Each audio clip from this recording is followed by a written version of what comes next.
Hello കൂട്ടുകാരെ, ഞാനൊരു സൂത്രം കാണിച്ചു തരാവേ. ഞങ്ങളുടെ ചെടിത്തോട്ടത്തിലെ യാദൃശികമായിട്ടൊരു ബത്തയ്ക്കക്കുരു വീണായിരുന്നു. ഇത് നോക്കി, നല്ല ബത്തയ്ക്ക ഉണ്ടായി കിടപ്പുണ്ടല്ലോ. കുഴിച്ചിട്ടൊന്നുമല്ല, തന്നെ കിളുത്തതാ. അപ്പൊ കുഞ്ഞുങ്ങൾ ഇനിയും ഉണ്ടാകുന്നുണ്ട്. അപ്പൊ എന്റെ ചെടികൾക്കെല്ലാം കാട് പിടിച്ചിട്ടുണ്ട്. അതെല്ലാം ഇനി വൃത്തിയാക്കണം.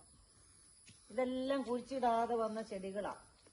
പണ്ട് ആദവും ഹവ്വായും അതിന് പേര് പറയുന്നത്. പല കളറുകളുണ്ട്,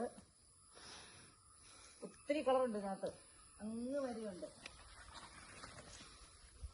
പിന്നെ ഇതുണ്ടോ, ഈ റോസയിൽ എപ്പോഴും പൂ വിരിയും, കൊല കൊലയായിട്ട്. 2-3 വർഷമായി വെച്ചിട്ട് എപ്പോഴും ഇതേ പൂവാ.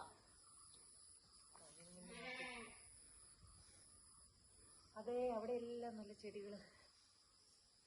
എത്ര കളറുകൾ വന്നിട്ട്, 2, 3, 4. ഇത് വേറൊരു കളർ, പിങ്ക്. 5. ഇവിടെ തന്നെ 5 തരം കളറുണ്ട്. ഇനി അവിടെ അങ്ങേ സൈഡിലുണ്ട് കുറെ വേറെ കളറുകള്. ഇതേ വൈറ്റ് തന്നെ വേറെ ഇതുണ്ടോ.